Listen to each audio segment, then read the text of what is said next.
mesmo, né? O Fórum Fato ou Fake ficou bem legal. Então boa tarde para todo mundo. Muito obrigado, professor, por aceitar o nosso convite, tá? Valeu demais, viu, Candes? E boa aula para vocês, viu, moçada? Semana que vem a gente topa, então, a gente conversa falando a respeito da nossa prova final. Bom, boa aula para vocês. Um abração. De volta. Falou, Glauco. Obrigada pelo Até mais. convite. Foi uma honra. Obrigado eu. Pessoal, só para saber, então, o Glauco falou de vocês aqui. Quem quer trabalhar com grandes, quem quer trabalhar com pequenos, me contem, para eu saber o que a gente vai conversar. Vocês estão vivos? No meu caso, eu quero um monte. Eu quero grandes, quero pequenos, quero silvestre, quero trabalhar na área de bem-estar. E é um monte de trem que eu quero. Está aberta a oportunidade, então. Isso. E os demais? E o Matias, o único homem, cadê ele? Tá off. Opa, tô aqui. E aí, Matias, você quer trabalhar com o quê? Qual a sua pretensão? Eu pretendo trabalhar com grandes, com bovino. Com bovino. Então, aqui a Sabrina já falou também, a Yara, e o resto das meninas? Eu pretendo trabalhar com grandes animais também. Agora, não sei se é com bovinos ou equinos. Tá, então tá faltando só quem falar? A Bárbara e a Eduarda. A Bárbara também, grandes, Karen, grandes. Bom, então, né, gente? Basicamente, todo mundo aqui da sala, né, quer trabalhar com grandes animais.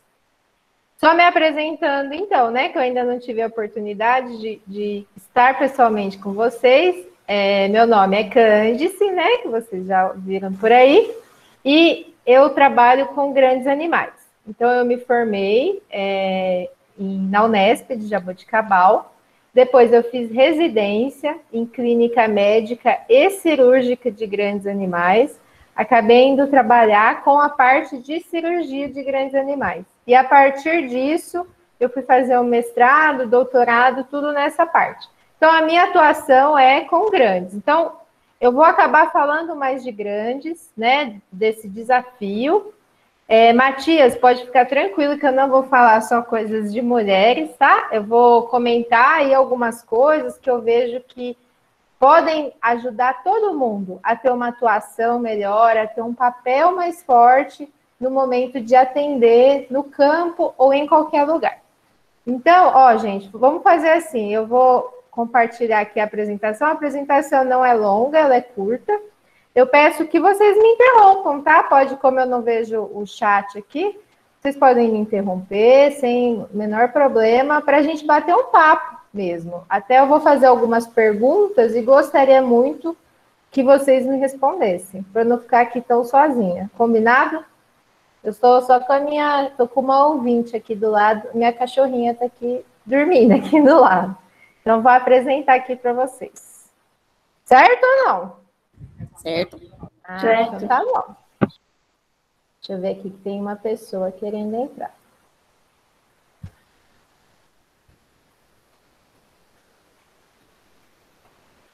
Vou apresentar aqui, só um minutinho que eu...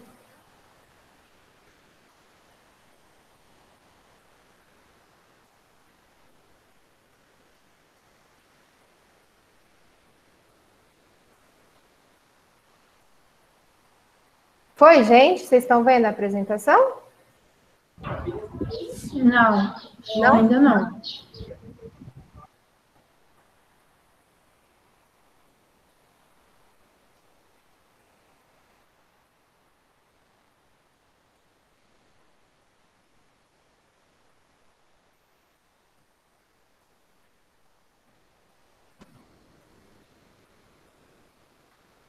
E agora, foi? Agora deu. Deu? Deu. Bom, então vamos lá, pessoal. Esse tema fui eu que propus ao Glauco para a gente conversar um pouco, né, da atuação da mulher na medicina veterinária. Porque eu vejo que é uma conversa que a gente assim sabe que existe algumas coisas que eu vou comentar, mas que não é explicitamente falado, né? Que aí muitas vezes vocês vão ver só no final e se deparar com algumas situações. Então, foi esse o objetivo de eu ter proposto esse tema. Então, antes de mais nada, né? Eu acho que é bom a gente posicionar como está a mulher, né? No mundo, no Brasil, e entrar, então, na nossa profissão. Então, se a gente for pegar o mundo, um dos dados mais recentes, então, nós temos aí 7,8 bilhões de habitantes. Existe uma razão sexual, o tanto de homem para mulher. E aí, vocês acham que no mundo tem mais homem ou mais mulher? O que vocês acham? Mais mulher, né? Acho que tem mais mulher. No mundo, gente, tem levemente mais homem, tá? A relação, ela é bem pequena. Ela é 1,01 homem para cada uma mulher. Então, tem mais homem no mundo. Só que o que acontece? A distribuição de homem e mulher, ela é heterogênea.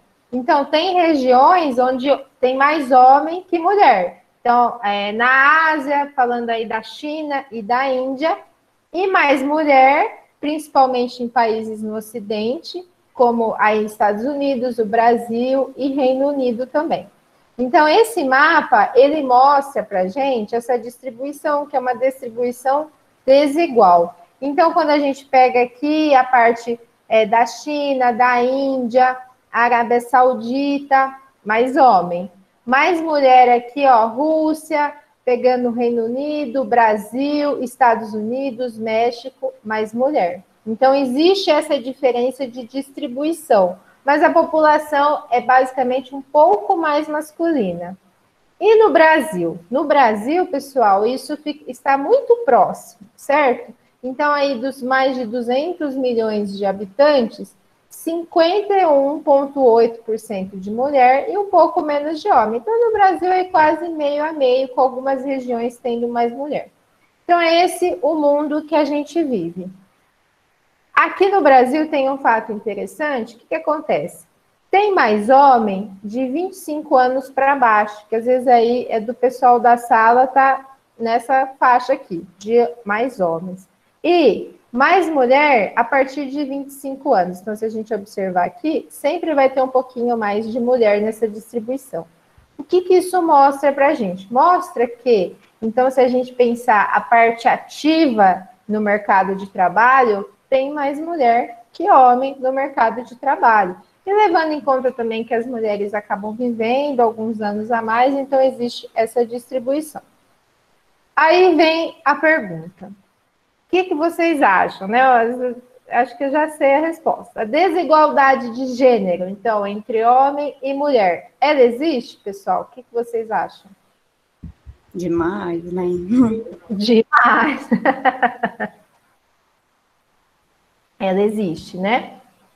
Ela é quantificada? Ela pode ser quantificada, sim. Nesse Fórum Econômico Mundial, foi visto o quê? Que se a gente se basear em alguns aspectos, como renda, participação política, saúde, educação e oportunidades econômicas, para que ocorra uma igualdade nessa evolução que a gente tem vivido, vão aí, pessoal, 99 anos e meio para existir uma igualdade entre homem e mulher. A previsão anterior, esse dado de 2019, a previsão anterior é que essa diferença era de 108 anos, então muito maior. Aos poucos a gente tem reduzido essa diferença, mas ela existe, ela está no nosso dia a dia. Se a gente for pegar um ranking, né, nessa pesquisa que foi feita dos países com mais desigualdade, menos desigualdade, o país que tem menos desigualdade entre homem e mulher seria a Islândia, tá? Em primeiro lugar, a Islândia.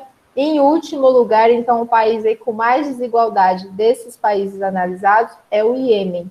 Então, a gente pega aqui, ó, Espanha em oitavo, Alemanha em décimo, e o Brasil, né? Olha o Brasil, gente, que vergonha. Em 92, ó, então... Até a Argentina, com aquele monte de problema econômico que existe lá, ele está em 30º, né? Então, olha a diferença e olha a situação que a mulher do Brasil se encontra, é nessa situação. Pensando, então, nessa diferença do mundo, a defasagem de salário, pensando nessa análise mundial, ela é de 40%. Então, o homem vai ganhar aí 40% a mais que a mulher. E de empresas que são lideradas por mulheres, essas empresas, apenas 18,2% têm mulher na sua liderança. Se a gente for pegar, então esses dados falando aí dessa análise mundial, e a gente analisando o Brasil, o que a gente tem no Brasil? Se a gente for pegar a educação, vejam só, população de 25 anos ou mais com ensino superior completo. As mulheres, elas estudam mais que o homem. Então, existem mais mulheres com graduação, com ensino superior completo, do que homens. Então, aqui, ó, branca, 20,7% homem, 23,5% mulheres. Preta ou parda, 7% homem, 10,4% mulher. Então, as mulheres estudam mais. O tanto que a mulher frequenta a escola, o ensino médio, ó, homens, 63,2%, mulheres, 73,5%. Então, as mulheres buscam mais o ensino, o estudo. Isso é um dado real, é um dado de 2018. Esse aqui de 2017, ó. Só que em contrapartida, o que acontece? A parte de representação política. Apenas 10,5%, né, de assentos da Câmara dos Deputados são ocupados por mulheres. Cargos gerenciais no Brasil, 37,8% por mulheres, 62% por homens. Então, é uma diferença muito grande. E uma coisa ainda que assusta a gente, essa diferença de rendimentos. Ó, a média nacional, homem, R$ 2.300. Mulher, R$ 1.760. Aí vocês falam, R$ 600 não é muita coisa. Isso é uma média, né? Mas faz isso ao longo da vida de uma pessoa, para vocês verem o tanto que isso cria aí uma dívida, vamos pensar assim. Isso aqui chama muita atenção, né? Ó, o tempo dedicado aos cuidados de pessoas e ou afazeres domésticos, horas semanais. Então, até isso é estudado. Homens, ó, 10 horas semanais, isso em média, né? Tem média aqui que vai mais para baixo. Se eu consultar o meu irmão, por exemplo, é bem mais baixo isso. Mulheres, 18,1. Olha que diferença, né? A branca, 10,4, 17,7 mulheres. Preta ou parda ainda é maior o tempo que as mulheres se dedicam. Pessoal, deixa eu sair aqui só para aceitar mais uma pessoa que está pedindo para entrar. Cadê? Ixi, não estou conseguindo ver.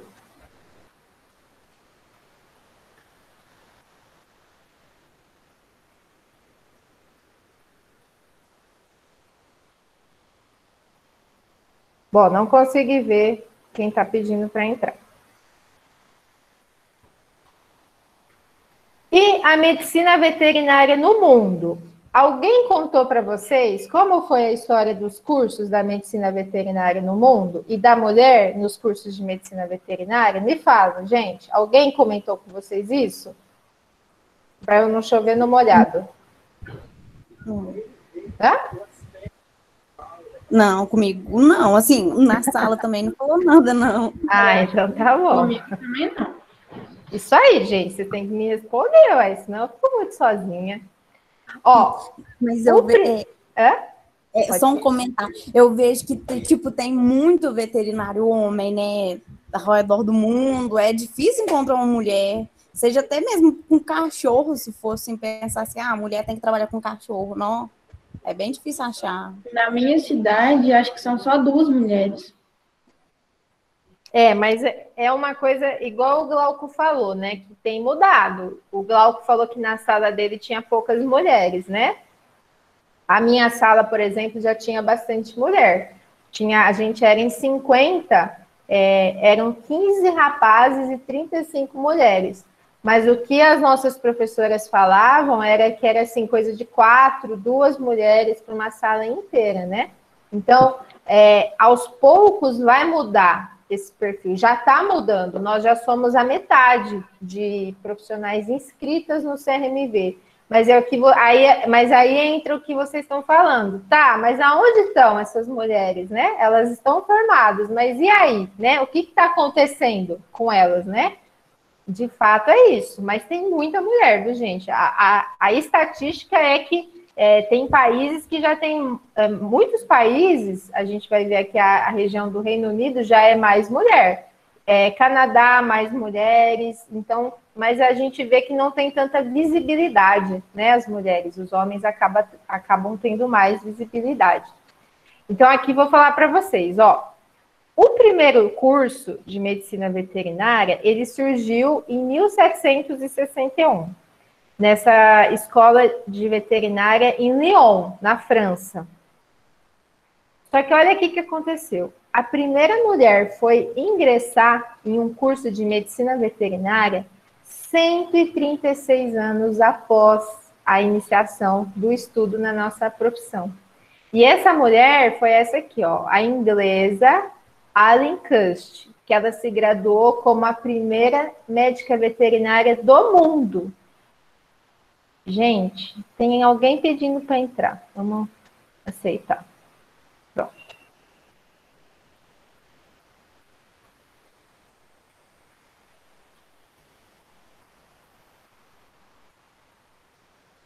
Ó, então ela foi a primeira mulher do mundo. Mas olha só que interessante. Ela se formou na Inglaterra, tá? Não foi necessariamente nesse curso que abriu. Só que ela não conseguiu exercer a profissão dela na Inglaterra, porque não foi autorizado por ela ser mulher. Ela teve que trabalhar na Irlanda, né, ou em outro país, porque lá o diploma dela foi reconhecido. O diploma dela foi reconhecido pelo Parlamento Britânico só em 1922. Então, olha, muitos anos após ela se formar. Então, é isso que foi o primeiro grande desafio. E no Brasil, né? No Brasil, gente, a primeira escola de veterinária, ela foi em 1910. Então, foi bem mais tarde que a da França. E foi no Rio de Janeiro. Na verdade, foram duas. A Escola de Veterinária do Exército e a Escola Superior de Agricultura e Veterinária. Foi até Dom Pedro que deu essa iniciativa em começar a estudar veterinária no Brasil, vendo que já existiu estudo em outros países. E aqui, quem que foi? Aqui foram poucos anos depois, né? Não teve essa diferença tão grande igual aconteceu da primeira mulher do mundo a se formar. Aqui foi 14 anos após o primeiro veterinário homem a se formar. Nesse caso, foi essa mulher, a Nair Eugênia, que se graduou médica veterinária pela Escola Superior de Agricultura e Veterinária do Rio de Janeiro. Então, nós estamos falando nisso, em sempre um atraso, né, da mulher conseguir ingressar na faculdade e se formar. No caso, ela, a única mulher da sala dela. Isso que eu ia falar para vocês.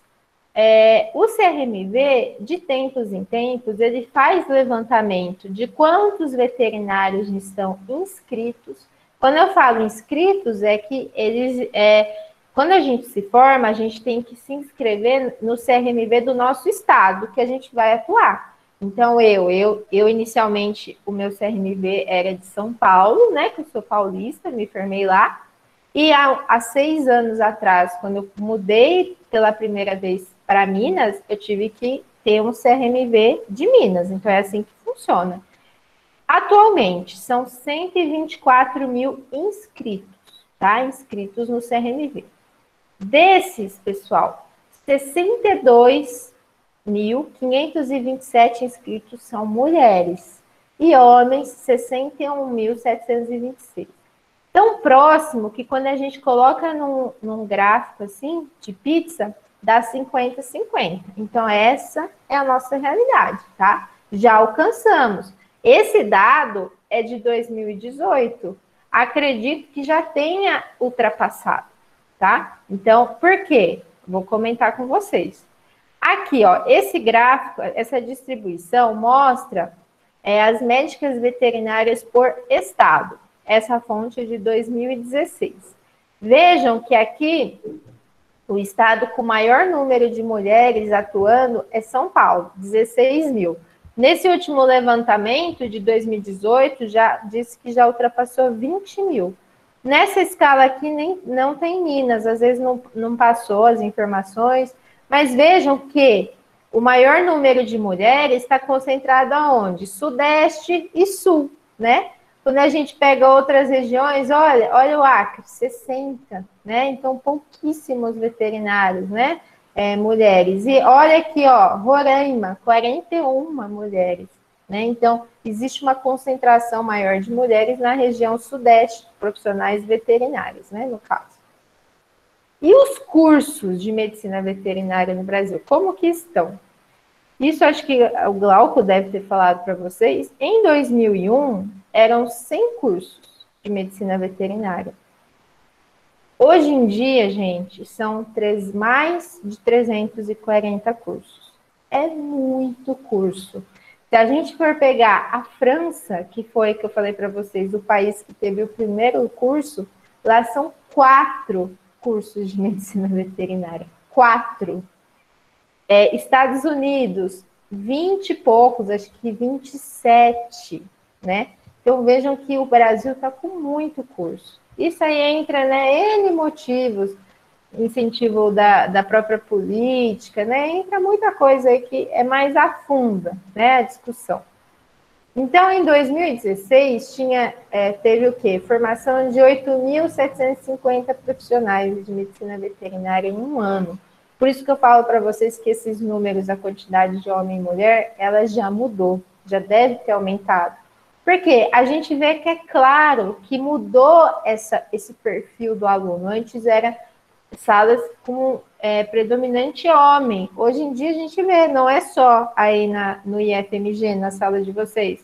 Eu já trabalhei em outras instituições, então eu já trabalhei na Uniub, né, que é em Uberaba, muita mulher. Trabalhei na minha cidade, em São José do Rio Preto, em uma faculdade que se chama Unirp, que também é muita mulher, a faculdade onde eu estudei, e por aí vai. Em 15 anos, ocorreu um aumento, pessoal, de 207% de egressos. Então, aquele tanto de aluno que entra. Aí, o único dado oficial que eu consegui achar dessa diferença de distribuição de homem e mulher foi da UFLA. É um dado que eles disponibilizaram no site deles, que em 2016, já recentemente, né, 71% de mulheres no curso de medicina veterinária. E pode ver que isso acaba sendo uma amostra, mas é que é uma realidade das outras instituições. Em 1993, quando foi a primeira turma da UFLA, eram 7 mulheres e 14 homens, né? Então, isso mudou essa proporção. Quais são os pontos que eu quero, né, que vocês guardem para a gente discutir? Que são 8.750 pessoas formando todo ano. Então, vamos falar aí 8.500 para ficar fácil. 8.500 pessoas sendo colocadas no mercado anualmente. E vamos pegar aí que mais da metade é mulher, que é uma realidade que a gente vê. Não são dados oficiais, mas a gente sabe que é uma realidade. Então, guardem isso. Antes de mais nada, né, de algumas coisas que eu vou comentar com vocês. O que é importante aí? Todos vocês saberem. A gente tem um código de ética, né, que a gente segue esse código de ética. Devemos segui-los, né? E o que é imprescindível saber? Que lá no código de ética tem os nossos direitos, os nossos deveres, certo? Tem tudo lá. E o que é nosso direito? Um deles, tá? Aqui só coloquei.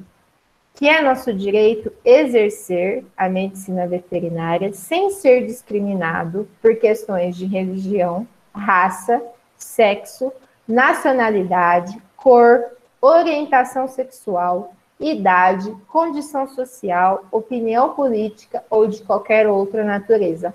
Então, nós temos esse direito em exercer nossa profissão, independente do que for as nossas escolhas, as nossas decisões, o nosso instinto, o que a gente nasceu, independente disso, é nosso direito.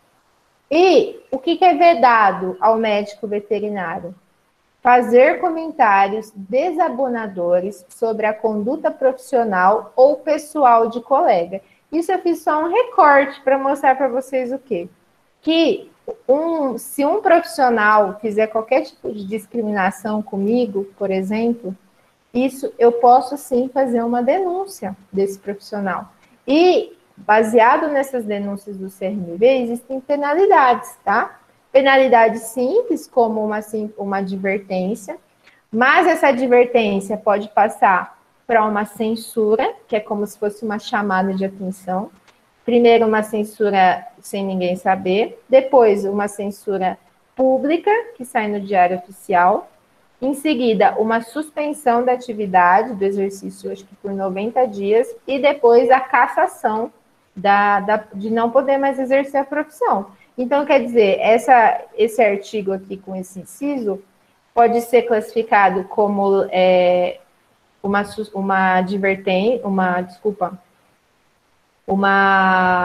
a chamada de atenção pública, só que conforme você vai, se você for reincidente, dependendo da situação, ela vai indo para a penalidade mais grave. Então, dependendo do jeito que é a condução de um processo, um médico veterinário, e dependendo dos antecedentes dele, ele pode sim perder o direito de exercer a profissão, certo? Então, isso, antes de mais nada de a gente conversar, eu queria, né, que vocês soubessem disso, que muita gente não sabe, mas o Código de Ética nos protege. Quando a gente fala, né, das áreas de atuação da medicina veterinária, vocês tiveram aqui, né, diversas, né, palestras aqui, diversas pessoas vindo falar com vocês sabem que é ampla, né? Acho que isso ficou muito claro. Quando a gente coloca lá medicina veterinária no Google, é isso aqui que aparece. Então, é muita essa imagem, né? E o profissional que vai cuidar de cachorro. E a gente sabe que grande parte dos alunos tem partido para esse segmento. E grande parte das mulheres vão para o segmento de pequenos animais. Existe também a área, né, de trabalhar com equinos. Equinos, tem mais mulher trabalhando com equinos do que com bovinos, se a gente fizer essa comparação, mas acaba ainda sendo um meio mais com presença mais de homens. Aqui exemplifiquei para vocês, né? Podemos trabalhar em diversas áreas. No exército, né? Tem mulheres, homens. O exército você tem o processo seletivo, não seleciona, né? Se você é homem, se é mulher. É um processo seletivo que visa o quê? O seu conhecimento, que depois você parte para uma prova prática. Mas você tem as exigências a cumprir, se você é homem, uma, se você é mulher, outra. Mas não visa assim, essa vaga é para homem, essa vaga é para mulher. E aqui, né, diversos aqui ilustrando. O que eu vejo, né? Então, mulher muito presente em pequenos animais, em equinos tem crescido bastante, em bovinos um pouco menos. Uma área que tem empregado muita mulher, parte de avicultura, certo? Um mercado muito, né, em expansão, e tem sim empregado.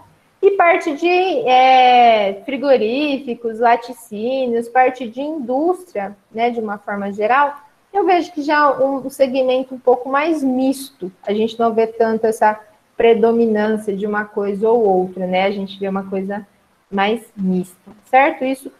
E o que é interessante, né? No Brasil, não existem dados oficiais para falar para vocês, tantos por cento trabalha com clínica de pequenos, é mulher, tantos por cento, não existe.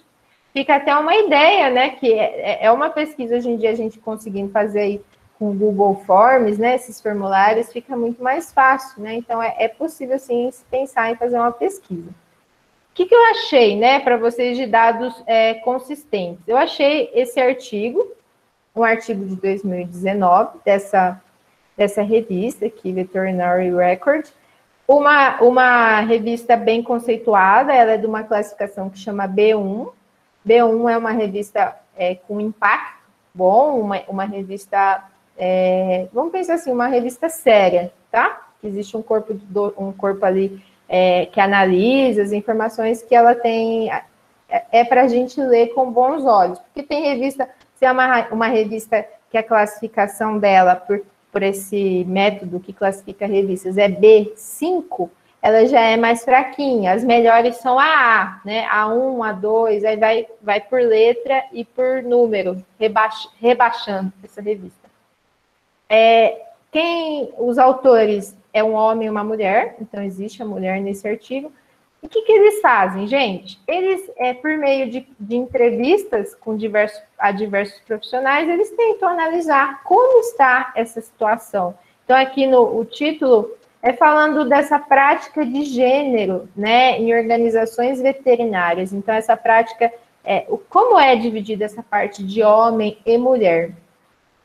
A informação que é interessante é que no Reino Unido, 76% das mulheres são estudantes de medicina veterinária, então turmas, né, repletas, aí, constituídas mais por mulheres.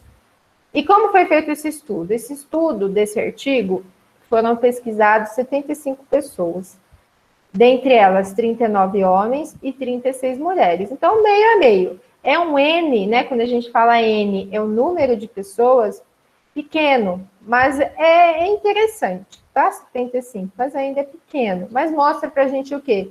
Um pensamento da situação, uma pequena amostra. Esses profissionais tinham de 25 a 63 anos e de diferentes áreas, pequenos animais, 30 pessoas, grandes animais, 34, de uma forma geral, especificamente equino, 12 pessoas. Então, essa é a distribuição do estudo. Tentou entrevistar pessoas desde o início da carreira até diretores, então pegando aí de todas as faixas salariais, né? A etapa 1 foram feitas 12 entrevistas, como se fosse um piloto inicial, para ver como que as pessoas se comportavam e como direcionar, né, esse questionário que foi realizado. E a etapa 2, 63 entrevistas. Então, 63 pessoas aí totalizando os 75. Como foram essas perguntas? Essas perguntas não foram perguntas explícitas sobre gênero, falando assim, o que você acha de homem, o que você acha de mulher na profissão. Não, foram perguntas bem amplas. Mas foram perguntas semi-estruturadas. O que isso quer dizer? Quer dizer que não eram perguntas de fazer X, entendeu? Eram perguntas que o entrevistador ouvia o entrevistado. Então, o entrevistado tinha a chance de falar. E depois o entrevistador, que são os pesquisadores, analisaram o padrão dessas respostas. De todos esses participantes, 90% relataram ansiedade e estresse. Então, isso acontece independente se é homem ou se é mulher.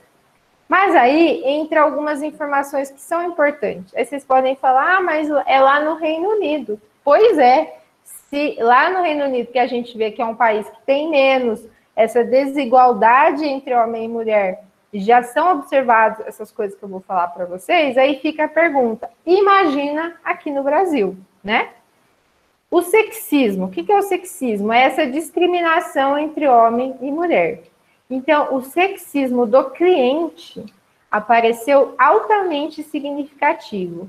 Só que ele tende a não ser contestado por veterinários. O que isso quer dizer? Que todos, né, os entrevistados, eles responderam bastante isso, que existe o sexismo do cliente, a discriminação do cliente, do tutor, do proprietário, do responsável, como vocês queiram chamar, mas isso já se torna o quê? Uma coisa cultural, que não é contestado pelo profissional, seja ele homem ou mulher, sabe que existe e nada é feito.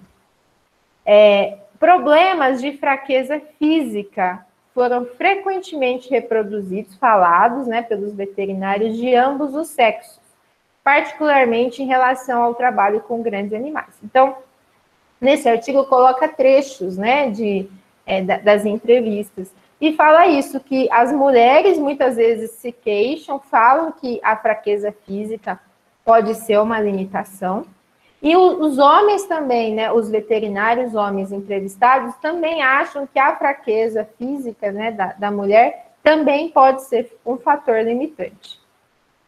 Só que as mulheres dão exemplos de que essa limitação física, ela não pode ser confundida por uma falta de técnica, e que uma técnica aprimorada pode sim vencer a limitação física.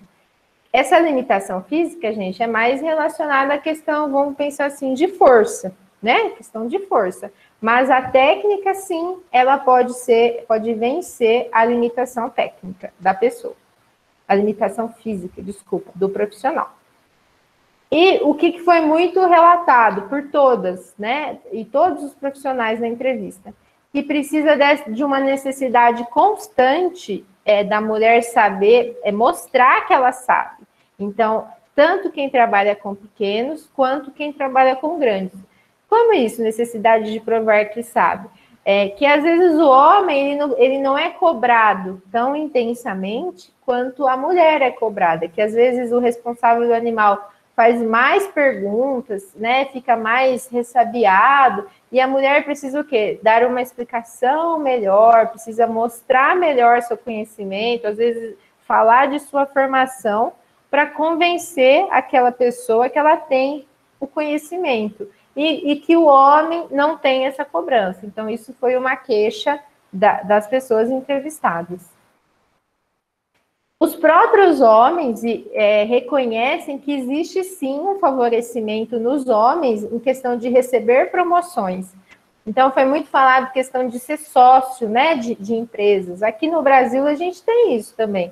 O que eles veem? Que um homem recebe mais fácil a promoção, pensando que a mulher ela tem outros trabalhos, né? Ela tem a preocupação da casa, a preocupação da família. Então, o homem, quando ele recebe uma promoção, ele vê, sim, que isso é levado em consideração. E as próprias mulheres falam isso, e os homens também, que as mulheres se sentem ali naquela dúvida entre escolher a carreira e a família. São descritos relatos assim da mulher que vê que ela está em casa, mas ela não está trabalhando. Quando ela está trabalhando, ela fica preocupada em não estar em casa. Então, isso é relatado como sendo um fator que pode influenciar nisso das próprias promoções. E lá no Reino Unido, as mulheres têm o costume de trabalhar meio período, não trabalhar o dia inteiro. Trabalhar o meio período para conseguir, no outro período, dar esse cuidado à sua casa. Essa função de mãe, né, também as profissionais entrevistadas relatam que isso pode influenciar negativamente na sua profissão. As conclusões desse estudo, gente, que os clientes, né, os responsáveis de animal, discriminam as mulheres médicas veterinárias, e isso é sabido por todos, tanto os veterinários homem quanto mulher. Poucas veterinárias são promovidas, e eles sabem, sim, que existe essa relação, um peso da questão familiar, que a família, então, pode ser um fator limitante para a mulher, né? Para o homem, não. E olha esse dado que interessante, que uma entre 5 veterinárias sofrerá um esgotamento, né, emocional nos primeiros 5 anos de formada. Mas isso é comum também em homens, tá? 1:7, então é um pouco mais diluído. Mas os autores chamam a atenção o quê? Que então essa atenção é para a nossa profissão, que pode ser uma profissão que tem mais fatores estressantes envolvidos, que não estejam apenas entre homem e mulher. E o que chama atenção é que as mulheres não querem desafiar a hierarquia. Elas aceitam, elas acham normal isso, as mulheres entrevistadas. Aí, eu queria falar para vocês. Isso aqui, aí eu vou entrar em algumas coisas comportamentais e queria muito que vocês falassem. Então, vamos ver se vocês estão prestando atenção. O que é falado, né? Tá muito na moda, né, gente? A parte de neurociência, né? Muitas das coisas que eu vou falar aqui tem esse envolvimento. Porque aí eu falo para vocês, como então que mulheres, né? Isso os meninos também podem participar.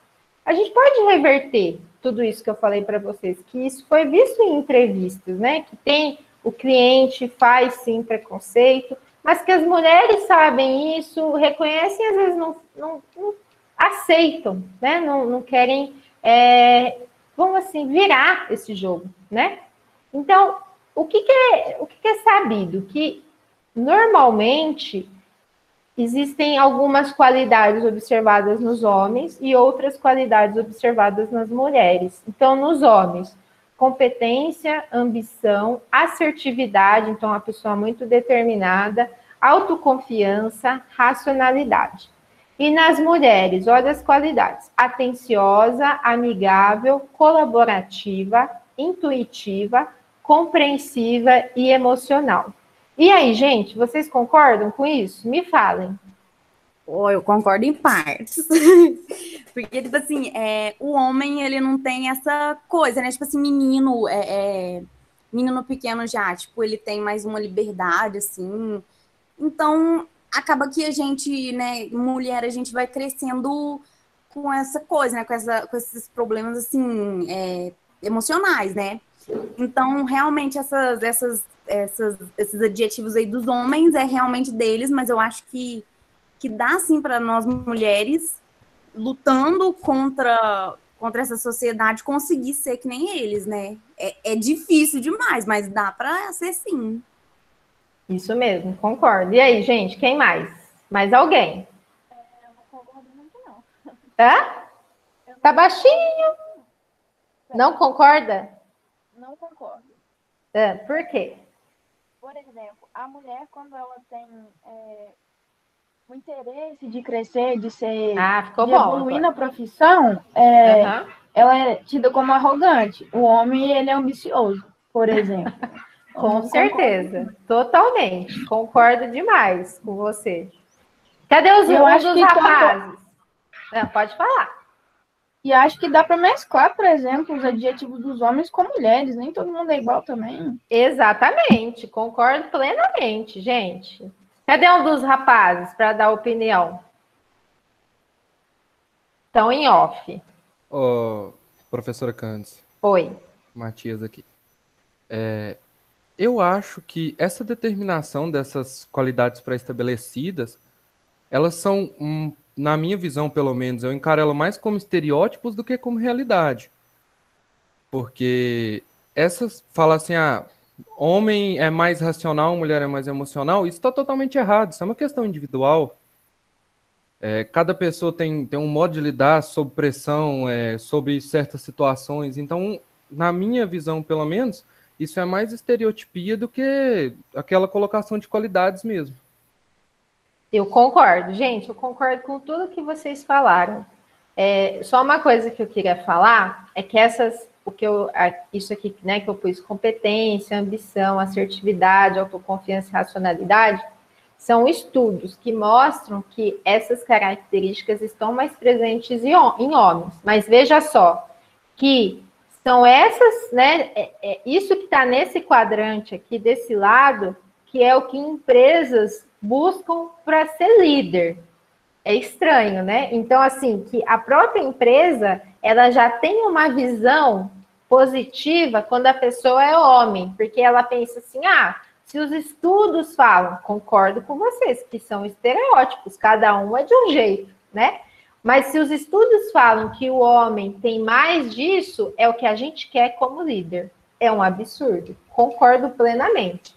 Só que, por outro lado, olha que interessante, o que as empresas veem? Elas veem também. Quando tem uma mulher na liderança, é interessante essa parte da mulher, esse estereótipo dela de ser colaborativa, ela pode ter uma liderança mais tranquila, uma liderança mais harmoniosa com a equipe. E tudo que vocês falaram tem fundamento, gente. Não tem o certo ou errado. Mas olha o que a gente tem que ficar atento.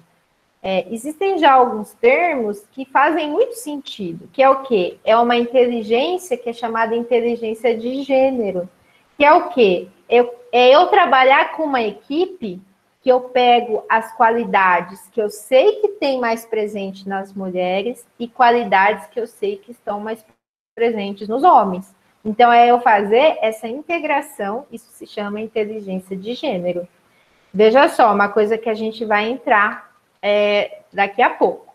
Eu acho que um bom profissional, um profissional que consegue ter uma boa atuação, independente da área, ele vai ter um mix disso aqui, né? Então, e eu acredito, igual uma de vocês falaram, que a nossa criação, né, a criação do jeito que a mulher é criada, faz com que, às vezes, a autoconfiança dela não seja tão desenvolvida. Eu li uma matéria falando que, às vezes, de falar que o homem é mais racional, né, que ele tem um raciocínio até mais rápido que o nosso, pode, olha que coisa engraçada, né, gente? Pode estar envolvida dele ter até jogado muito videogame quando ele era novo. Umas coisas doidas, né, que a gente vai vendo. Só que aí a gente vai vendo que as coisas são bem mais complexas. Mas o que aí entra uma informação importante, ó. Que empresas com líderes femininas, elas podem ter um resultado até 20% melhor. Por quê? Para pegar essa coisa que eu falei para vocês, de ser uma líder não tão rígida, às vezes uma líder que consegue, por ter essas qualidades, essas características, não vou falar qualidade, né, que eu acho muito forte, porque tudo pode ser uma qualidade, depende do ponto de vista, igual uma de vocês falaram. Vamos pegar aqui, a autoconfiança às vezes pode soar como arrogância, né? Então vamos pegar características que é melhor. Então vejam, o que eu queria falar para vocês é exatamente isso. Isso aqui, eu também não concordo que tenha coisas que é do homem, coisas que é da mulher. O que eu sou 100% a favor? Da gente trabalhar pontos, né? Para tentar o quê? Independente se eu sou homem, independente se eu sou mulher, trabalhar pontos que me deixam um profissional mais pronto, mais preparado, que eu vou ter que ter o quê? Um mix de tudo isso. E aí, vocês acham que dá, gente, para trabalhar nisso? O que vocês acham? Sim ou não? Concordam ou não? Podem falar. Concordo demais. Concordo demais. E aí, pode falar. É que nem eles falam que tem o líder e o chefe, né? Que, tipo, o líder é aquele que te incentiva, o chefe manda você ir, né? Aí, no caso, mulher, ou melhor assim, né? Esse mix seria líder, né? Uma boa liderança para a empresa. E, no caso, se o homem for só, assim... Pegar esse estereótipo criado, ele vai ser um chefe, né? Exatamente. Mas por isso que o profissional de hoje em dia, pessoal, ele tem que ter um mix disso. E aí vai entrar num ponto que eu vou falar daqui a pouquinho com vocês, que é esse o pulo do gato, vamos falar assim. É não achar que por eu ser homem, eu não posso ter determinadas coisas que são interessantes. E eu, como mulher, eu sei que eu posso trabalhar pontos. Então, eu por exemplo, eu acredito, minha racionalidade, assim, eu acho que eu tenho um pouco de emoção ainda, mas eu tenho autoconfiança, que eu consegui trabalhar isso. Então, é isso que tem que focar. A mulher, eu acho que ela tem um desafio um pouco maior em algumas situações. Por quê? Porque nós somos, às vezes, julgadas inicialmente, só por a gente ser mulher. Mas o que eu gosto de falar muito, aí entra aqui, ó. É isso aqui, né? Que eu coloquei um livro, pus um livro, mas devia ter colocado um computador, né? Um celular, que acho que fala mais da realidade de hoje em dia. E a força. Então, aquilo, né, que no estudo falou das mulheres acharem que a limitação física é um dos maiores desafios para profissional. E aí, gente, vocês acham que a limitação física, ela é realmente um limitante? O que vocês acham? Eu acho não. Cadê o resto da turma? Eu não concordo com isso, não. E aí, cadê o restante? Uma das coisas também que eu tinha visto tipo assim, acostumar o cavalo, no caso do cavalo, né, o cachorro, acostumar que, tipo, colocar colírio, aplicar um remédio, para ele não assustar, né? Aí acostumando, se for preciso dar um agrado para ele, né, um docinho assim. E isso, aí para eles não precisa usar força, né? Pode usar até com vaca. Vacas também são muito inteligentes, né, carinhosas. E também, se for para usar literalmente a força no bicho, às vezes ele pode ficar mais assustado, mais estressado e vai querer se debater mais, né? Aí vai piorar mais ainda. Mas o que vocês acham? Tem situação que a força, ela é importante para a gente, médica veterinária? Eu acho que vai ter situações que talvez seja necessário usar força. Por exemplo, contenção de algum animal, em alguma cirurgia, mas também existe técnica para isso. Então, acho que é muito Existe. relativo. E aí, cadê o Matias,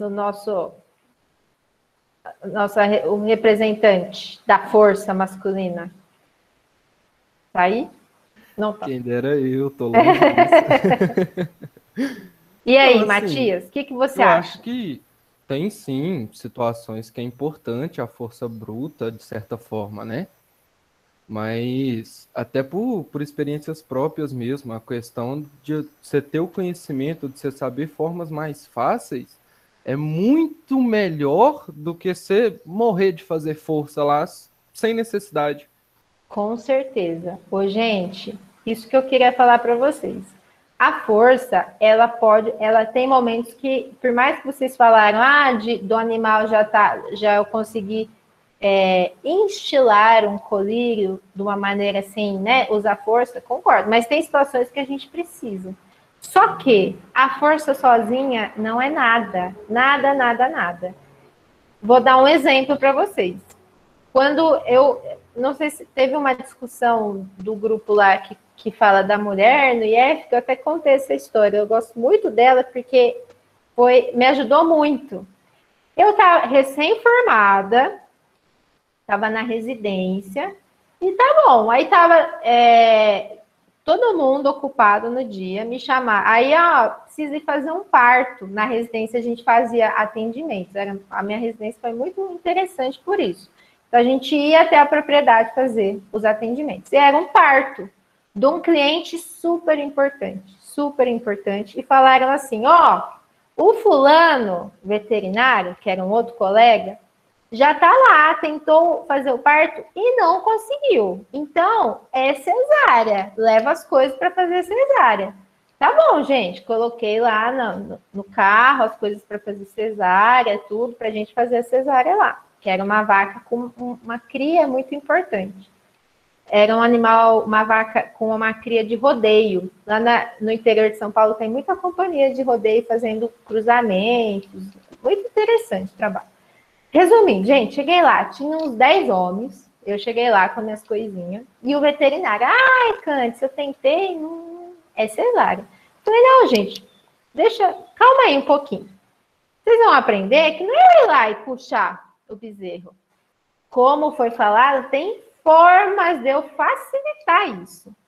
Primeira forma, eu fazer uma epidural, uma anestesia ali na cauda do animal, para relaxar. A vaca para de contrair, eu consigo manusear melhor. Fiz uma epidural. Depois, lubrifiquei bastante as luvas, facilita. E por último, fiz uma técnica que se chama episiotomia, que é um corte na vulva da vaca, porque às vezes o bezerro também não consegue passar, que a vulva está muito pequena. Você faz aquele corte. Resumo da ópera. Eu fiz força? Não fiz, gente. Fiz todas as técnicas, coloquei as correntes, tinha aquele monte de homem. O que eu fiz? Fui posicionando as pessoas. Puxa aqui, puxa ali. Por quê? Para fazer um parto, não pode exceder a força de 4 pessoas, senão você começa a machucar muito a vaca. Então, vejam, eu usei força? Não, gente, não usei. Eu usei técnica. Mas o profissional que estava lá, ele usou o quê? Usou força. Faltou o quê para ele? Técnica. Então, vejam que a técnica supera a força física. Estou fazendo muito serviço que eu estou tendo que fazer, derrubar muito boi, fazer muita contenção. Simples. Tem um ajudante. Um ajudante você paga muito mais barato para ele. É simples. Fulano, vamos lá na fazenda tal, me ajudar que eu vou derrubar uns gabiru lá para mexer, te pago R$100 no dia. Simples, gente. Resolveu sua vida. Tá? Então, vejam que a técnica, o estudo, por isso do livro, ele facilita muito. Tem situações que eu preciso de força? Tem sim. Mas aí eu consigo o meio de ter a força. Porque o que eu falo para vocês, para todos os meus alunos, vocês precisam se diferenciar de uma máquina, de um macaco.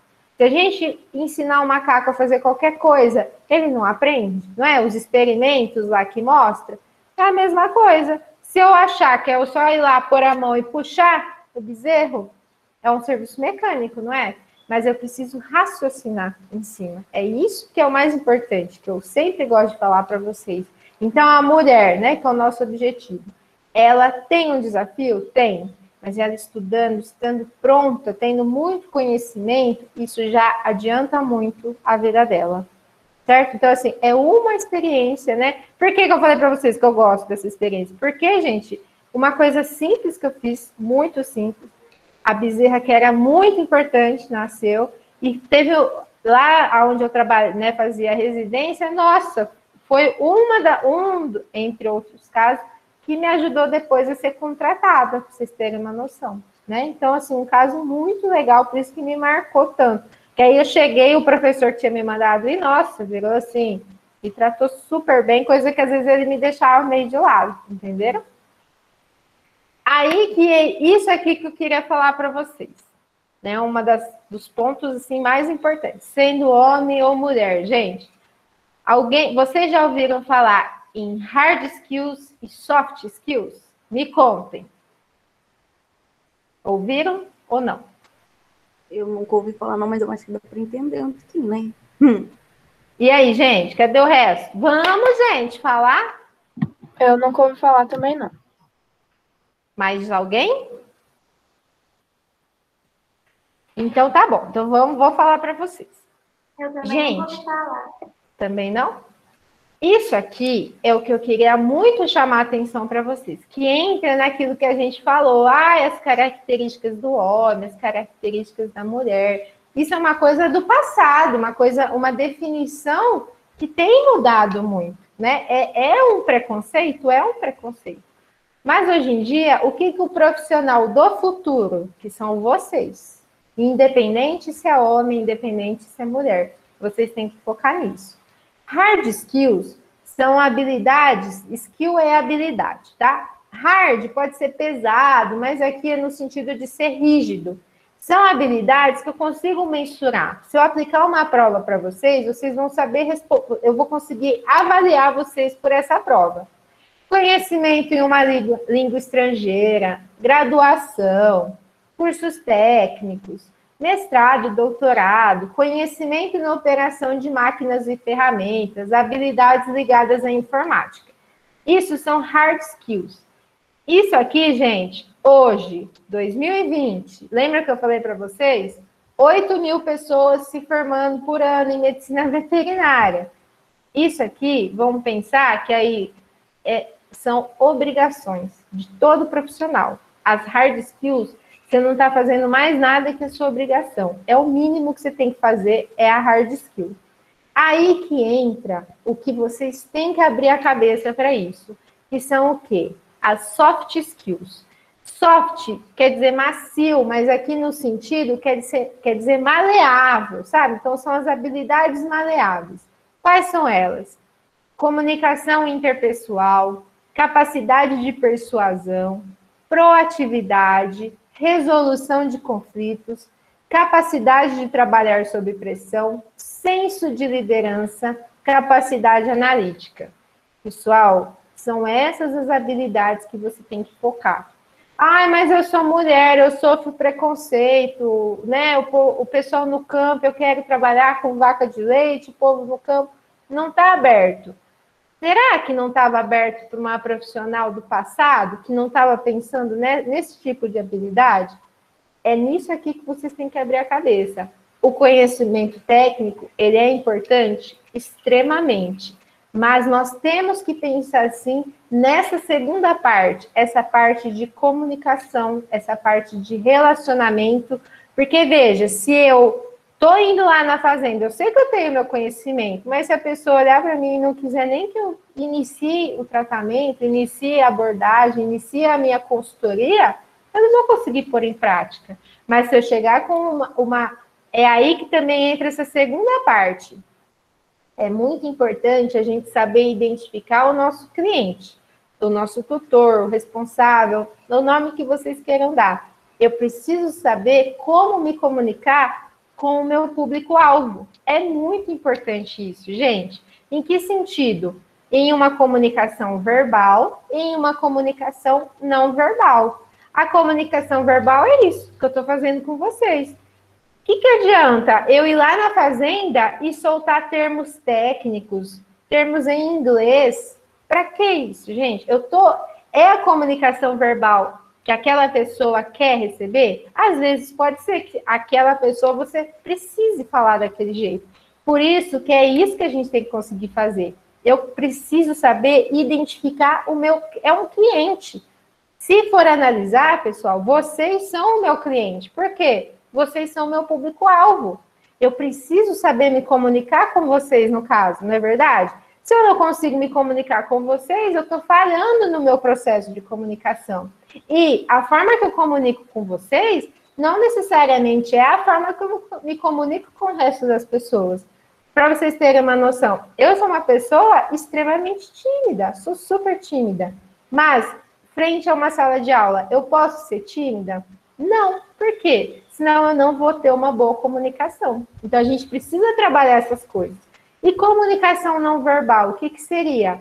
Nossos gestos, nossa posição, nossa postura, nossa roupa, que eu queria falar com vocês. Então, tudo isso faz o quê? Faz com que eu consiga me comunicar com a pessoa. No caso, o produtor rural, vamos pensar assim, o dono do cavalo. Eu preciso saber me comunicar. Dentro dos produtores, de um dono de fazenda, pode ter formas de eu me comunicar diferente dentro do mesmo nicho que é a fazenda? Pode ter. Por quê? Existe diferente tipo de cliente. Existe um cliente, todo mundo, pessoal, nós não enquadramos nisso. Existe cliente pragmático, que é o quê? Uma pessoa direta. Não quer ficar enrolando, ela quer uma coisa rápida. Existe um cliente expressivo, que gosta de conversar bastante. Um cliente sentimental e um cliente analítico. Então, eu preciso identificar esse tipo de pessoa rapidamente para direcionar minha conversa. Então, essa semana eu fui ajudar um amigo meu num caso de uma ferida em égua. Nitidamente, era um cliente expressivo, ele gostava de falar, ele gostava o quê? De explicações, ele falava bastante. Então, ele queria mais explicações ele gostava disso. Um cliente sentimental, ele já quer que eu já aborde, não com tantas informações técnicas, mas que eu fique o quê? Mais comovida com o caso, que eu mostre mais... Vocês entenderam? São coisas que vocês falam assim, nossa, então eu preciso ter muitas faces. Não é eu ter muitas faces, é eu saber adequar diferentes tipos de pessoa. E às vezes é isso que acontece. Às vezes tem pessoa que gosta que eu converse, que eu conte da minha família, mas uma pessoa pragmática não quer saber nada disso, não quer saber. Ai, nossa, eu tenho isso, eu tenho aquilo. Vocês entenderam? Isso faz com que a gente tenha mais sucesso, porque, veja, eu parto do princípio que o conhecimento vocês já têm, vamos pegar da pesquisa, que aquelas médicas veterinárias que têm aquelas queixas, elas têm o conhecimento, mas elas não estão conseguindo expressar, não estão conseguindo passar isso para frente, não estão conseguindo que o cliente, o tutor do animal, tenha essa confiança nelas. Então, esse conjunto de coisas, essas hard skills, soft skills, essa comunicação pode nos ajudar e muito. E aí eu entro aqui num ponto. Aqui pus 2 exemplos, tá, gente? Não é só para dar exemplos para vocês. Aí eu pergunto para vocês, a primeira impressão é a que fica? E aí, o que vocês me respondem sobre isso? O que vocês acham? E aí? Uai, essa é a roupa que nós temos que usar, né? Mesmo que tá meio feia, né? Literalmente um pijama. E aí, cadê o resto? Cadê, gente? Vamos lá! Eu acho que é. Primeira impressão é que fica. É a que fica, gente. É a que fica. Quem mais acha? Mais ninguém? Eu também acho. Você acha também? Concorda? Concordo. Pessoal, eu sei que a gente está numa época que eu super concordo que a gente tem que ser o que a gente quer, né? Eu quero, sei lá, pintar meu cabelo de rosa. Eu quero, eu pinto. Só que a gente está falando em posicionamento profissional, né? E a gente tem que estar ciente que a primeira impressão da pessoa é que fica. Ai, mas mesmo assim, eu tô dando um exemplo, hein, gente? Pelo amor de Deus, se alguém tiver o cabelo rosa, eu acho lindo. Eu tô falando em questão profissional.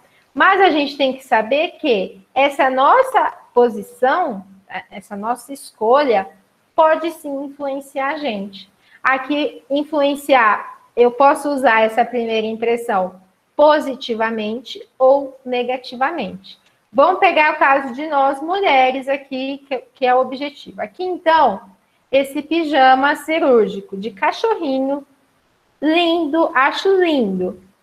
Se eu for, Cândice, com um pijama desse em uma fazenda, esse pijama, gente, ele passa uma ideia, o quê? Uma ideia, vamos pensar assim, de mais fragilidade, de mais doçura. É uma doçura que traz uma fragilidade, uma meiguice, não é? Mas isso, ó, veja aquilo. Eu tenho que saber me comunicar com o meu público, que é isso que eu falei para vocês. O público da fazenda é diferente do público lá da sua clínica. É interessante eu passar essa imagem meiga, essa imagem de doçura lá na fazenda para fazer um parto de uma vaca? Não é, gente. Por isso que vem isso que eu falei para vocês, que a gente sabendo comunicar com o nosso público, que na segunda pode ser um público A, na sexta pode ser um público E eu tenho que saber essa diferença. Então é isso que eu quero chamar a atenção para vocês. Essa fragilidade, essa doçura, ela pode ser bem vista sim, quando eu estou cuidando o cachorro que é tratado como filho da família. Mas ela pode ser mal interpretada quando eu vou lá derrubar um animal para, sei lá, fazer uma cirurgia. Então, a gente precisa saber também, vejam só, mas isso todo profissional, tá? Vamos pegar aí o caso dos rapazes. Isso no geral, hoje em dia. Antigamente, achava assim, quem trabalha bom, anda todo sujo, né? De fezes. Essa imagem já mudou bastante. Se eu chego numa propriedade todo sujo, já depende do meu público, pode encarar isso como desleixo. Não pode encarar isso como, eu sou trabalhadora, eu sou bom. Mas pode ter um público que acha que o fato de eu estar sujo é positivo. Então, eu gostaria muito que vocês entendessem isso que eu estou falando e quero discutir isso com vocês. A primeira impressão, ela é a que fica. Nós, infelizmente, isso tanto mulheres quanto homens, nós somos julgados, sim, inicialmente. E depois que o nosso conteúdo técnico, nós como profissional, aí que é avaliado. Lógico, aí com o tempo vem o quê? Vem as indicações, vem o quê? A sua reputação. Aí a impressão já não é tão importante, mas o primeiro momento é. E nós, mulheres que queremos trabalhar no campo, nós ainda temos o quê? Uma coisa muito forte que é a questão do corpo, né? Esse macacão eu acho perfeito para a gente trabalhar no campo. Por quê? Eu posso agachar, eu posso fazer o que for, eu não fico preocupada de sem querer mostrar um decote a mais, mostrar cofrinho, né? Que a gente fica super incomodado. Então, o macacão é perfeito para a gente. Mas o macacão lá para a clínica já não é. Então, vejam que a vestimenta, ela nos ajuda a construir a nossa imagem. A construir a imagem o quê? Olha, eu vim aqui para trabalhar, eu sou competente. Aí vocês falam, mas não, eu quero me vestir do jeito que eu quiser.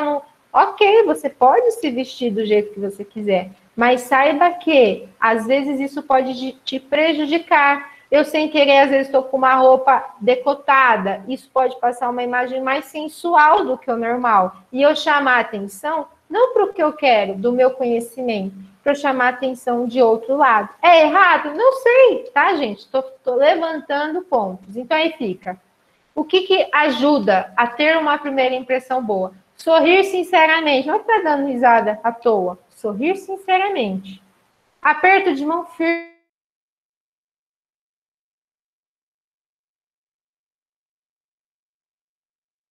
Gente, eu quero morrer com quem faz isso.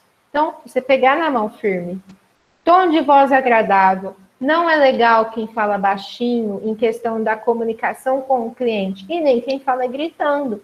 Nós temos que achar o nosso tom de voz. Lembrem-se, se eu falo muito baixo, se eu falar para vocês muito baixinho e baixando, dá a impressão o quê? De fragilidade de novo, de falta de conhecimento. Infelizmente, essa é a neurociência, tá? Roupas neutras, isso que a gente conversou. Ser pontual, não tem nada mais antiprofissional do que você não ser pontual. Lógico, imprevistos acontecem, ainda mais na nossa profissão. Mas se eu falar 7 horas tem que estar lá. Perguntas pertinentes, então não ficar fazendo pergunta que não tem nada a ver com o seu trabalho. Ah, é pergunta de faturamento. Gente, isso você pergunta para quem você tem mais intimidade. E ouvir com atenção. Então, qual que é a mensagem que eu queria transmitir para vocês? As mulheres são a maioria, tá? Vem crescendo. Muitas estão com dificuldade, né, nessa entrada no mercado de trabalho, mas o que é a minha opinião? O nosso conhecimento, aliado com essas coisas que eu disse para vocês, de hard skills, soft skills, a comunicação com o cliente e essa coisa de primeira impressão, ajuda muito, pessoal, muito, muito mesmo. Então, como eu disse, inicialmente é a primeira impressão, tá? Mas que depois, quando a pessoa conhece o seu serviço, que aí você constrói a sua reputação. Aí já não é tão... a roupa que você usa quando você já tem uma boa reputação não vai te influenciar. E, para finalizar, com todo respeito aos rapazes, né, da sala, mas nós mulheres temos muito potencial, que às vezes é um potencial que está escondido, por tudo que vocês falaram, né, questão, às vezes, da própria educação. A nossa educação já tem mudado muito, né, eu, assim, graças a Deus, eu tive uma educação, eu tenho um irmão homem, mas foi muito equiparada, sabe, eu não tive esse preconceito, eu tive essa criação para ter essa, né, a mesma autoconfiança que o meu irmão homem. Mas a gente sabe que isso não é a realidade, né, de todas as casas. Mas aqui peguei 2 exemplos, só para ilustrar para vocês, de mulheres que com certeza enfrentaram aí muito para fazer a conquista delas. Que é a Marie, que não sei se vocês já ouviram falar dela, mas ela que isolou pela primeira vez o rádio, né, o elemento químico rádio, e foi a partir dessa descoberta que ela não patenteou, que foi para todo mundo poder usufruir, pesquisar mais, ela e o marido dela, que descobriu a radioatividade, que aí veio o raio-x, veio tudo a partir da pesquisa dela, 1867 a 1934. Então, imaginem o desafio que ela encontrou lá atrás. Mas é possível, gente, é possível a gente vencer tudo isso. E ela foi indicada a um prêmio Nobel de Física e um de Química. Ela foi a primeira mulher a ganhar o prêmio Nobel. E é a única mulher a ter 2 prêmios Nobel, tá? E aqui um exemplo brasileiro, Anísio da Silveira. Também, olha a época que ela pesquisou, 1905 a 1999. Ela foi pioneira nas pesquisas das relações emocionais entre pacientes e animais. Isso que eu achei muito legal, que engloba a nossa área. Questão, né, dessa parte de terapia com animais, de levar animais em asilo, sabe que os idosos respondem super bem a outras terapias, e tudo que vem em diante, né, a ecoterapia e tudo mais. Então, vejam, existe um potencial muito grande, que eu também acho que é geral, né, é igual, o homem e a mulher deveria ser igual, mas que nós temos ainda assim algumas barreiras, mas que nós podemos, com certeza, ultrapassá-las. Então, gente, meu muito obrigada. Então, nós podemos fazer tudo. Esse desenho já diz por si só, né? Aqui fica meu e-mail. E queria, né, que vocês fizessem perguntas para a gente conseguir debater. Vamos? Alguma dúvida? Vocês querem levantar algum ponto? Me falem. Eu quero saber um trem, só que não é da matéria, não. Pode perguntar. Pode. Tem como, tipo assim, ter carteirinha do conselho em vários estados, ou só tem como tem um? Tem. Você pode ter quantas carteirinhas você quiser. Só que aí vem o ponto ruim. Aí você tem que pagar uma anuidade de cada estado. Então, a anuidade esse ano foi de 500 e poucos reais. Então, só que às vezes eu preciso ter. Se eu quero atender em São Paulo e Minas, vamos pegar aqui que tem a divisa fácil. Aí eu tenho que ter um CRMV de Minas e um CRMV de São Paulo. Quando é esporádico, eu vou fazer só alguns atendimentos, de vez em quando não precisa. Mas existe, se você quiser fazer documentos, a gente pode ter cargo que chama responsável técnico, que é você responder por uma firma, um evento. Você só pode ser responsável técnico do estado que você paga. Então, por isso que às vezes você pode escolher ter dois registros. São números independentes. Eu tenho o meu número aqui de Minas, eu tenho o meu número de São Paulo, mas eu não pago mais São Paulo, eu não uso aquele número. Mas se eu decidir voltar a ter meu CRMV de São Paulo, aí eu volto com o mesmo número. Ah, entendi, obrigada. Entendeu? E aí, gente, faça alguma pergunta, algum comentário? Fale, Lara, você que é a mais falante. O que você achou? Concorda, não concorda? Concordei mesmo. Achei que tem que ser mesmo, porque, né? Né? Mas ainda bem, porque tem muito homem que aceita isso, né? Que a gente tá evoluindo, porque... E também é esquisito, porque tem próprias meninas mulheres, né, que não aceitam isso. Aí vai entender. Com certeza. O preconceito, às vezes, acontece entre as mulheres, né? Não só com os homens, mas entre as mulheres eu acho que também existe. Professor, Oi? A nível de campo, assim, de consultorias e tal, você consegue falar alguma dificuldade que você teve em relação ao preconceito, alguma coisa assim do tipo? E como que você lidou com isso? O preconceito, ninguém vai te falar assim, eu não vou te chamar porque você é mulher. Ninguém vai falar assim, claramente, para você. Mas tem situações que você... vou dar um exemplo. Antes de eu estar aqui, eu trabalhava em Uberaba. E aí eu trabalhava com outros rapazes e a gente fazia os plantões lá da BCZ, da Exposebu, de todas as exposições. E aí fazia um de cada vez, então eu fazia sozinha, a gente tinha um rodízio. E era muito comum chegar alguém lá na sala que a gente ficava e virar para mim e falar assim, cadê o veterinário? Tipo, não sei, eles imaginavam que eu fosse uma secretária, alguma coisa assim, sabe? Tipo, imaginavam que eu fosse uma secretária. Então, você percebe que é isso. O que eu falei para vocês, o que é o conjunto, né? Para a gente conseguir vencer isso. Então, tá? Particularmente, Candice, eu não esquento a cabeça. Tipo, se ele falar isso, não, sou eu já vou, pego na mão, me apresento. Então, eu acho que a gente não pode se intimidar. Que é isso que eu acho que, às vezes, algumas pessoas, já numa dessa, já, né, dá uma murchada. Tipo, porra, ele não me quer lá atendendo, ele quer um homem. Então, acho que a gente tem que ter muita autoconfiança do nosso serviço. Então, ir lá, oi, tudo bom? Não, sou eu. O que eu posso ajudar o senhor? E o que eu vejo? O que eu vejo é que o conhecimento da gente ajuda demais, mas a gente precisa ter esse conjunto dessa comunicação, da gente, da nossa postura, de tudo, sabe? Porque o que acontece? Se você for uma autônoma, você precisa que as pessoas te liguem, né?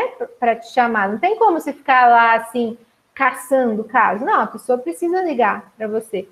E é um trabalho de formiguinha. Você vai atender uma pessoa, faz um bom trabalho, mostra competência técnica, mostra muita firmeza, né? Mostra uma postura de uma pessoa profissional, que sabe lidar com o psicológico, que entre aquelas habilidades que eu disse para vocês. Essa pessoa vai falando para outra, que vai falando para outra, que vai falando para outra. Eu já tive, assim, alguns proprietários, sabe, que você fala uma coisa e ele meio que desacredita, meio que, sabe, não está dando muita bola. E aí, o que você fala? Olha, eu queria falar para o senhor que, baseado em muitas pesquisas, eu já atendi um caso semelhante, esse tratamento é o melhor. Então, o que eu disse para vocês, que eu fui, né, recentemente ajudar um amigo. Eu cheguei lá e mudei totalmente o tratamento que eles estavam fazendo na ferida dessa égua. Mas o que aconteceu? Eu fui com dados, entendeu? Fui firme da posição. Olha, não, passar o repelente prata em cima da ferida vai atrasar a cicatrização. Ah, mas todo mundo passa. Todo mundo passa, mas está passando errado no cavalo. O cavalo, a cicatrização é mais lenta. Vamos passar ao redor. E aí você tem que ser muito firme. Você não pode gaguejar, titubear para dar uma resposta. É um trabalho de formiguinha, mas o conhecimento, ele é primordial. E uma postura firme, confiança, entendeu? Para quê? Para aquela pessoa, você tem que vender o seu peixe. Qual que é o seu peixe? É a sua informação, né? Nós, veterinários, vendemos isso, né? Da gente, a pessoa, para fazer o tratamento, ela tem que acreditar em você. E aí, é esse conjunto, assim, pelo menos o jeito que eu vejo que dá certo é um conjunto da sua habilidade técnica com a sua habilidade pessoal. Então, você está vendo que o funcionário não está... Você deixa lá um tratamento para fazer. O funcionário não está fazendo do jeito que você quer. Por quê? Às vezes ele não foi com a sua cara. Tem isso? Opa, se tem. O que você vai fazendo? Tentando conquistar esse funcionário. Ah, ele gosta de conversar de tal coisa. Vamos conversar de tal coisa. Não é uma coisa que eu gosto de conversar, sei lá, de futebol. Eu não gosto de falar de futebol. Mas aquele funcionário, aquele colaborador, gosta de falar disso. E eu preciso dele do meu lado para ele me ajudar nos curativos que eu preciso que ele faça. Gente, eu já fiz de tudo. Essas conversas nada a ver, que eu também não sei conversar, entro na conversa. Leva uma Coca-Cola, que a pessoa fica feliz da vida, e você leva uma Coca-Cola. Então, a gente tem que ter esse jogo de cintura, para você conseguir trazer uma pessoa que não te quer lá, a pessoa às vezes é nítido que ela não te quer lá, para você trazer ela para perto de você. Respondi sua pergunta? Perfeito, professora. Obrigada. Mais alguém? Cadê o resto do pessoal? Ô, Candes, Oi. é Lucas. Aqui, perguntar, o que é um cliente analítico? Um cliente analítico é aquele que ele vai, como o nome diz, ele vai analisar tudo que você falar. Então, ele não compra a sua ideia de inicial. Você tem que convencer ele do que você está falando. Então, como que você vai conversar com o cliente analítico? Você vai dar informações para ele. Às vezes, o cliente analítico, você pode dar informações um pouco mais profundas. Vamos pegar o caso da cicatrização. Você não vai falar só assim, ah, não, ó, essa cicatrização aqui vai demorar, viu, para fechar. Aí você já vai falar assim, olha, essa cicatrização aqui vai ser em torno de 1 centímetro por mês, que é como ocorre a epitelização, entendeu? Você vai dar um dado a mais para ele, você vai vendo o jeito que ele gosta de se expressar. Normalmente esse gosta de mais detalhes. Para quê? Para analisar se você está certo ou errado. Se fosse uma compra de 2 camisetas, vamos dar um exemplo bobo, você teria que detalhar melhor a constituição. Olha, essa camiseta, ela é 100% algodão. Sei lá, um exemplo assim. Entendeu? Então, você tem que convencer ele com mais informações. Seria um cliente muito visual também, que gosta de estar ali o tempo todo olhando o que está acontecendo, como está a situação do animal? Se a gente for pensar, o cliente, às vezes, o mais fácil de você lidar vai ser o pragmático, aquele que fala, é papum, é rápido, não gosta de muita conversa, sabe? E pode ver, tem gente que para comprar qualquer coisa desse jeito, né? Vai lá, vê, já compra tal. E às vezes no atendimento, a pessoa, ela é exatamente desse jeito. Você fala lá assim, olha, a cicatrização aqui tá ótima, é assim mesmo, mas vai demorar um pouquinho. E a pessoa ela não quer que você entre tanto em detalhes, certo? Pode ver, vocês, às vezes, vocês têm um comportamento como no momento da consulta. Eu acho que eu sou um pouco analítica, porque eu não faço qualquer coisa rápida, não, que o médico me falar. Eu pergunto, repergunto, e quero saber, se me falar para tomar tal coisa. Mas por quê? Entendeu? Você tem que estar pronto com isso, porque às vezes vai ter gente que você vai falar assim, olha, esse animal aqui, ele precisa de terramicina. Ponto final. Outros, ele vai te falar, tá, mas por que a terramicina? Olha, porque a terramicina é um antibiótico que vai agir nesse tipo de bactéria, certo? Então, é nisso que vocês precisam entender. Aí vocês podem falar assim, mas então eu vou detalhar para todo mundo. Eu vou ligar aqui a energia que está acabando. Mas eu vou sempre falar do mesmo jeito para todo mundo. Mas não é todo mundo que quer todos os detalhes. E é isso, aí às vezes pode falar assim, nossa, veterinária chata, fica falando um monte. Vocês entenderam? É isso que é o detalhe. E tem de tudo, gente, tem de tudo. Do mesmo jeito que a gente na sala de aula, a gente acaba percebendo quem que gosta de mais aproximação, quem não gosta, quem gosta que chama o nome, quem gosta que quer ficar lá escondido, calado. É isso que é o detalhe, você se adequar ao tipo da pessoa. Respondi? Obrigado, Caio. É uma pessoa de, por exemplo, cabeça dura, difícil de entender, né? As coisas. É uma pessoa mais cabeça dura. Que pode ver, né? Que a gente pode, às vezes, analisar que costumam ser pessoas o quê? Mais novas ou mais velhas? Pessoas mais velhas, né? Não mais sei velhas. Se você ia falar, né? Então, é exatamente isso. Pode falar. Não, é porque é igual, tipo, um exemplo como meu pai. Você fala uma coisa, você pode estar certo, mas enquanto não fazer o errado, não faz o certo. Isso é uma pessoa analítica. E você percebe que essa pessoa, o jeito que você lida com ela, não é o mesmo jeito que você vai lidar com uma pessoa que aceita mais rápido as coisas, assim. Tem pessoa que a pragmática, ela aceita rápido, né? Ela é uma pessoa muito resolvida. A analítica já é uma pessoa que você tem... Olha, você gasta, viu? Você cansa de falar, refalar e tal, e vai falando, né? Mas é bem isso. As pessoas mais velhas, elas tendem a ser mais analíticas. E aí entra, né? Às vezes são pessoas que também têm essa parte, questão cultural, de ter o maior preconceito por algumas coisas, às vezes alguns tratamentos não estão abertos a novos tratamentos. Mas a vida inteira eu fiz desse jeito.